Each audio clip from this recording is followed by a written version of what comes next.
This video we're going to look at how the different characteristics or measurements of waves are related. So jumping into that, first we need to talk about some of these mathematical relationships. So first, and you might have already seen this before or it was kind of hinted at before, but the frequency is equal to 1 over the period. And let's create just a little key for ourselves up here. This script f, or kind of this italicized f, that's going to be our frequency. Capital T is going to be what we use for period. Capital A is what's most commonly, kind of in this context, used for amplitude. V is same as before, velocity, lowercase v. And then this Greek letter lambda is our wavelength. So our first relationship is that frequency is equal to 1 over the period, or period is equal to 1 over the frequency. And this should be somewhat intuitive, because if we're saying it takes 2 seconds for one wave to pass, if t equals 2 seconds, well then how many waves can pass in 1 second? Well, half a wave can pass every second. So it would be half of wave, so this would be waves per second. And so it makes sense. Or if we say that 3 waves are passing every second, how long does it take for each of them to pass? 1/3 of a second. Now, frequency actually doesn't use this unit of waves per second. It just uses inverse seconds as its unit. Inverse seconds, which are also known as hertz. So a hertz is just an inverse second. So you can think about it saying how many of these things per second. So if it's 20 hertz, that means 20 of whatever it is you're counting every second. And so you can imagine that there's this empty numerator you can fill in whatever it is you're caring about. In our case, it's always going to be waves or cycles. Okay, our next equation, that's the one that is really particularly useful, is that the velocity is equal to the wavelength times the frequency.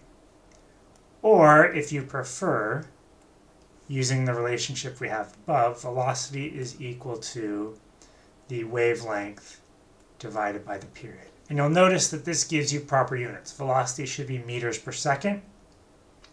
So if we measure this wavelength in meters, we measure hertz in inverse seconds, we get meters divided by seconds, we get meters per second.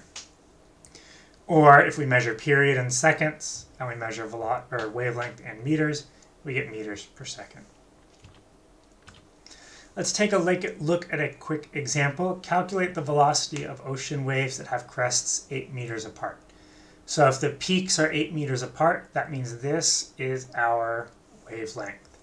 A buoy on the surface takes 5 seconds to bob up and down. Well, 5 seconds to go up and down, that's going to be our period. And they want us to find our velocity. So if we imagine that, there's not really a diagram to draw for this, just because we can't really easily depict the motion. There will be other times later where if you'll use a diagram maybe to calculate velocity, if we're talking about a wave traveling from one place to another.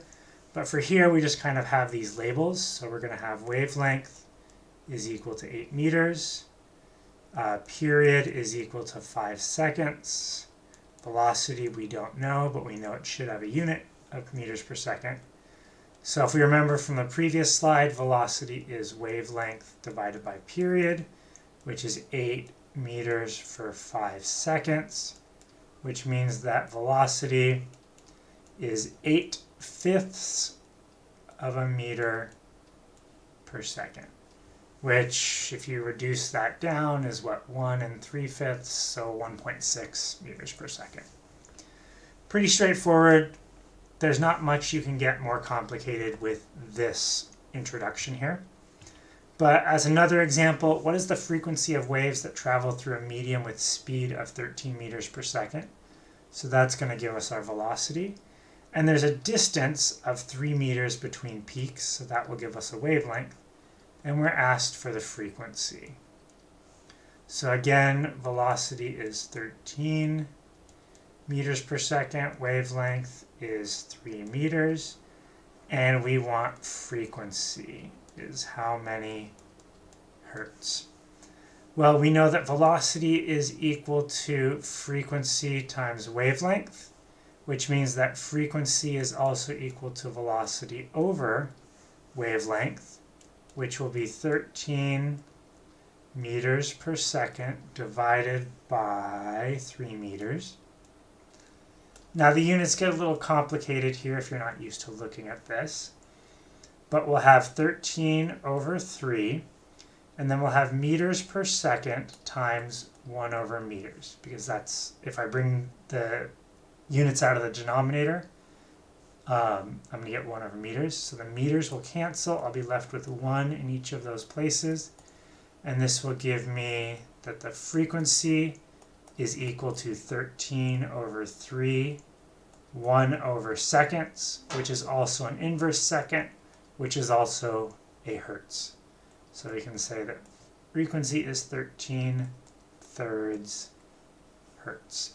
1 over seconds is fine, inverse seconds is fine, hertz is just the kind of slightly more standard one that we're going to use. So those are our calculations. If you have any questions, let me know, but otherwise you can kind of run with these.